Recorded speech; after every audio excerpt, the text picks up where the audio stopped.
नहीं, वही कि उसको लग रहा है कि मैं अपने लिए रफ बना रहा हूँ, बट बल्कि फास्ट बॉलर बॉल डाल रहे थे उससे ही रफ बन रहा था, तो मैं तो बनाने की जरूरत नहीं थी, बट वही अंपायर को बार डेडू, बहुत सारी इनिंग्स आपने खेली, बहुत सारी इनिंग्स देखी हैं। जो सामने वाले नॉन स्ट्राइकर पर बैट्समैन होते हैं, कई ऐसी इनिंग्स आपने नोटिस की होगी।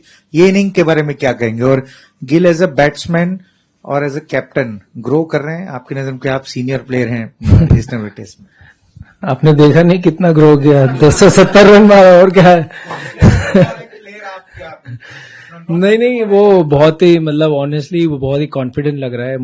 कहीं ऐसा बैटिंग में उसका नजर नहीं आ रहा है कि वो कैप्टनशिप कर रहे हैं और नया उसको एक्स्ट्रा रिस्पॉन्सिबिलिटी मिला है, वो साथ में वो कैरी कर रहा है, ऐसा कुछ फील नहीं हो रहा है उसकी बैटिंग में। और आज भी अनलकीली बॉल वो हाथ में चली, बट आज तो ऐसा लग ही नहीं रहा था कि वो आउट ये इनिंग में होगा। बट बहुत ही बढ़िया पारी खेली। जब भी हम दोनों साथ में बैटिंग कर रहे थे तो पार्टनरशिप के बारे में ही बात कर रहे थे कि लंबा सा पार्टनरशिप करेंगे और एक दूसरे को बोलते रहेंगे, बस। तो यही दोनों के बीच में बातचीत थी। जडू भाई, वेल प्लेड। जस्ट वो जानना था कि आपके और बेन स्टोक्स के बीच काफी बातचीत हो रही थी। वो अंपायर की तरफ से भी कुछ आया कि इधर मत चलो, आपने स्पेसिफिकली उसे माना भी। वो थोड़ा सा डिस्कशन बता सकते हैं कि क्या उस दौरान बातचीत हुई? और आप एज अ स्पिनर, अब क्योंकि गेम काफी खुलेगा अभी, और तो आप अपना रोल किस तरीके से देख रहे हैं? क्योंकि उस तरफ एंड में आपके लिए खासतौर पे बेन स्टोक्स के अगेंस्ट एक पैच दिख रहा है बनता हुआ। नहीं, वही कि उसको लग रहा है कि मैं अपने लिए रफ बना रहा हूँ, बट बल्कि फास्ट बॉलर बॉल डाल रहे थे उससे ही रफ बन रहा था, तो मैं तो बनाने की जरूरत नहीं थी, बट वही अंपायर को बार बार वो बोल रहा था कि मैं विकेट पे भाग रहा हूँ, बट ऐसा कोई मेरा इंटेंशन नहीं था। एक आध बार इधर उधर भागने में हो गया, बट वही उसके दिमाग में था। बट होपफुली अगर कल ऐसा मौका मिला तो कोशिश करेंगे कि अच्छे एरियाज पे बॉल डाले और जितना हो सके उतना फील्ड अच्छा लगा के उस हिसाब से बॉल डालें। डेडू भाई, if I am not wrong, ये आपका तीसरा टेस्ट दौरा है इंग्लैंड का। तो इस बार जो विकेट्स पिचेस हमें मिल रहे हैं, अभी तक जो 2 पिचेस मिले हैं, फ्लैट नेचर के पिचेस हैं, ज्यादा कुछ हो नहीं रहा है। ड्यूक्स बॉल भी एवरीवन इज सेइंग कि 40 ओवर के बाद ज्यादा कुछ सॉफ्ट हो जा रहा है, हो नहीं रहा है। तो क्या आप लोग एज ए टीम थोड़े से सरप्राइज है? इतने फ्लैट पिचेस जनरली इंग्लैंड में होते नहीं है। और एक क्वेश्चन है कि जैसे हमने लीड्स का विकेट देखा था कि 5th डे में थोड़ा सा आपके लिए मदद मिला था, आपको लगता है कि ये विकेट में क्योंकि इंडिया इज प्लेइंग 2 स्पिनर्स, तो थोड़ा सा ज्यादा मदद मिलेगा क्योंकि थोड़ा सा और ड्राई है विकेट?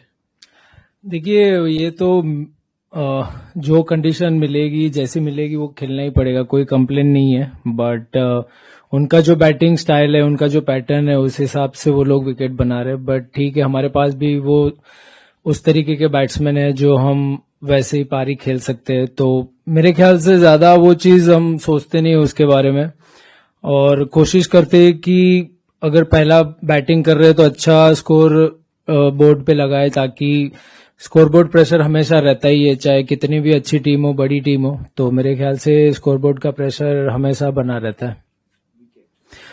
विकेट मेरे ख्याल से अच्छा है, एज ए बैट्समैन के लिए तो अच्छा ही है। इतना कुछ ज्यादा ऑफ द विकेट हो नहीं रहा है कि जगह पे बॉल डालना पड़ेगा, और फील्डिंग भी मेरे ख्याल से इन एंड आउट रखनी पड़ेगी, क्योंकि विकेट से इतना कुछ हो नहीं रहा है, तो बाउंड्री जाने के चांसेस बहुत ज्यादा है। तो मेरे ख्याल से अच्छे एरियाज में ऐसी विकेटों पे बॉल डालेंगे तो थोड़ा कुछ ना कुछ विकेट से कुछ हो गया। और कल डे 3 होगा मेरे ख्याल से, तो विकेट भी जैसे पहले 2 दिन खेला उस हिसाब से शायद ना भी खेले, थोड़ा बाउंस ऊपर नीचे भी हो सकता है। Well played today. अब 10 साल से ऊपर हो गए आप इस ड्रेसिंग रूम का हिस्सा हैं टेस्ट के अंदर। भाई 16 साल हो गए, भी कर रहे हो। नहीं, मैं टेस्ट में 2012 आपके डेब्यू के बाद, तो उसको भी 12 साल हो गए।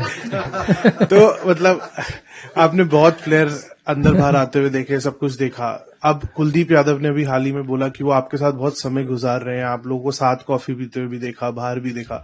तो जब आप भी ऐसी सिचुएशन में रहे थे कि जब ओवरसीज खेलते हैं तो एक ही स्पिनर खेलता है, तो अब आप कुलदीप से कैसी बातें करते हैं कि उसको आप फोकस रखें, या कैसा कॉन्वर्सेशन रहता है कि सही जगह पे यंग प्लेयर को आप अपने साथ रखें? नहीं, देखिए, वो टीम का बैलेंस की एक बात होती है कि कौन खेलेगा कौन नहीं खेलेगा, बट मेरे साथ भी ऐसा हुआ है, तो कुछ चीजें होती है जो आपके हाथ में नहीं होती है, तो उसके बारे में ज्यादा ना सोचे तो वही अच्छा होता है। बट जब भी अपॉर्चुनिटी मिलती है तो मैं कहूंगा कि वो टीम के लिए एक विकेट टेकिंग ऑप्शन है ही। जब भी खेलेगा, जब टीम को जरूरत पड़ेगी और जिस तरीके का टीम को बैलेंस वो चाहिए होगा, तो उस हिसाब से मेरे ख्याल से वो कहीं ना कहीं मौका मिलेगा। बट जब बाहर जाते हैं तो क्रिकेट की बातें तो बिल्कुल नहीं करते, दूसरी और ही बातें कुछ करते रहते हैं। तो मेरे ख्याल से जो चीज मेरे मतलब प्लेयर के कंट्रोल में नहीं है उनके बारे में नहीं सोचना चाहिए। जब मौका आएगा और परफॉर्म करेगा तो मेरे ख्याल से वो टीम के बेनिफिट में रहेगा। जड्डू, ये आपका तीसरा दौरा है यहाँ पे।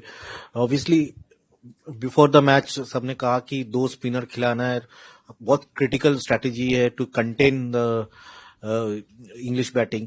तो आप अपना role on this pitches as a senior bowler कैसे देखते हो कि 20 विकेट भी निकालने क्योंकि 1-0 डाउन भी है, तो वो आप as a senior bowler who is likely to play through the series now, आप कैसे अपने आप को वैसे कर रहे हो with 2 spinners?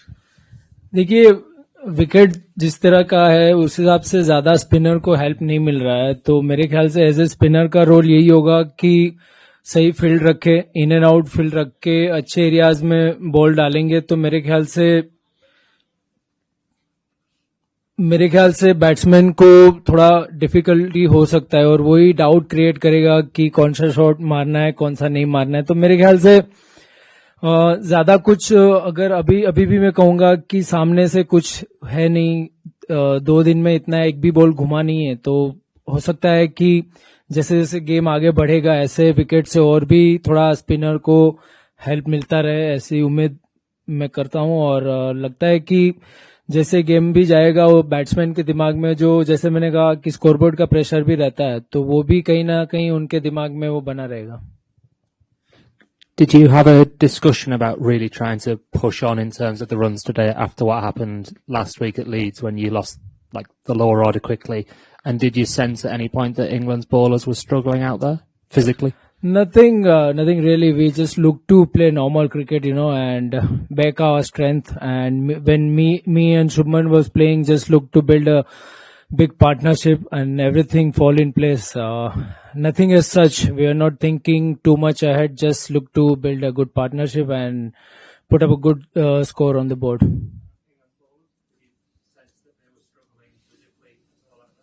No, we were not worried about the bowlers. We were worried about our batting. England have famously keep saying that they don't do draws, and their assistant coach was just in here saying that they still think that they can win this game. Do you think that that gives you opportunities? See, in cricket you can't, like in press conference you can talk whatever you want to talk. That's none of my business, but end of the day you have to go out there and perform and go out there and take those 20 wickets. That's all matters. Ravindra, आप अपनी batting के बारे में, मतलब 210 पे 5 पे आप आए और जैसे पिछले हफ्ते में भी, पिछले टेस्ट मैच में भी 2 बार कोलैप्स हुआ था, अपनी बैटिंग से कितना सेटिस्फाइड है कि आपने वहां से शुभमन के साथ मिलकर टीम को बड़े स्कोर तक पहुंचाया, और जब आपकी बैटिंग चलती है वो उससे आपकी बॉलिंग में भी असर आता है? नहीं, मतलब जब बैटिंग आप टीम के लिए कंट्रीब्यूट करो तो ऑब्वियसली अच्छा लगता है। और जब आप इंडिया के बाहर खेलते हो और जब टीम को मेरे ख्याल से ज्यादा जरूरत होती है कि 210 पे ऐसे कुछ पे 5 आउट हो गए थे और वहां से बड़ा पार्टनरशिप करना और टीम को आगे लेके जाना, तो मेरे ख्याल से वो एक अपने आप को भी एक चैलेंजिंग सिचुएशन था और मैंने अपने आप को वो उस तरीके से लिया कि ये मेरे लिए चैलेंजिंग सिचुएशन है। और वहां अगर आपने कैप्टन के साथ मिलके बड़ा पार्टनरशिप किया तो मेरे ख्याल से वो चीज एक एज ए क्रिकेटर और एज ए बैट्समैन खुद को भी कॉन्फिडेंस देती है कि आप आने वाले मैचेस में आप उस तरीके से माइंडसेट के साथ आप खेल सकते हो। जड्डू भाई, इधर आपने बोला 15 साल हो गए खेलते हुए, क्या कभी आपके करियर में कैप्टनसी के एम्बिशंस थे? नहीं, अब वो टाइम चला गया। जड्डू, टीम बस में नहीं आए थे आप, आज पहले आ गए थे, और क्या सोच के कुछ मेंटली और कुछ जोन में आ रहे थे ए, और दूसरा 587 रन 587 बहुत ज्यादा होते हैं, अक्सर टीमें हारती नहीं है, तो इस वक्त मुझे पता है 3 दिन अभी भी मैच में बचे हुए हैं, बट क्या ये सेफ होगा कहना कि इंडिया ने शायद से एक रिजल्ट जो इंडिया की हार का है उसको एलिमिनेट कर दिया? पॉसिबल सिर्फ 2 ही रिजल्ट है इस मैच में। देखिए, ज्यादा इतना आगे हम नहीं सोच रहे कि कल सुबह आके 2-3 विकेट लंच से पहले हमें लेना होगा। अगर हम कर रहे हैं तो डेफिनेटली हम गेम में बहुत आगे और ऊपर रहेंगे, और रिजल्ट कुछ भी हो सकता है। क्रिकेट में कुछ भी बड़े बड़े पार्टनरशिप भी पास्ट में हो चुके हैं, तो हम ज्यादा इतना गेम को लाइटली नहीं लेंगे कि हमारा काम हो गया, अभी कुछ बचा नहीं है।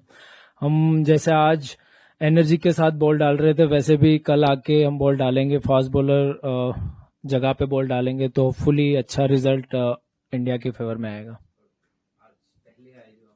हाँ, नहीं, मुझे कहीं ना कहीं लग रहा था कि जाके मैं थोड़ा और एक्स्ट्रा बैटिंग करूं, क्योंकि नया बॉल था, तो मुझे लग रहा था कि अगर वो नया बॉल अगर सुबह मैं निकाल देता हूं तो फिर आगे के टाइम के लिए, मतलब लंच के बाद और आगे वाले इनिंग के लिए इजी हो जाएगा। और लकीली लंच तक टाइम निकाला, और फिर मेरे बाद वॉशी आया, वॉशी ने भी शुभमन के साथ अच्छा पार्टनरशिप किया, तो बस यही था कि थोड़ा एक्स्ट्रा बैटिंग जितना हो सके इतना इंग्लैंड में आप बैटिंग करते रहो तो अच्छा लगता है। कभी भी इंग्लैंड में आप ऐसा फील नहीं होता कि आप सेट हो, कभी भी बॉल स्विंग होके पीछे खच हो सकती है। How important was it for the team that your new captain not only scored runs, but that things went well for him in the field tonight as well after that disappointing last day at Headingley? I think it's good for him. He's been scoring a lot of runs for us. First game also he scored 100, and today also in this inning also he scored 100. So it's good for him, and as a team also we need someone who can score big, play long, and especially in this condition you need to have someone who can play long inning, and at least in first 4 or 5 top 5 must score big runs, so that would be a good for the team. And that things go well in the field as well for him? Hopefully, yeah, we'll try our best to not drop any catches.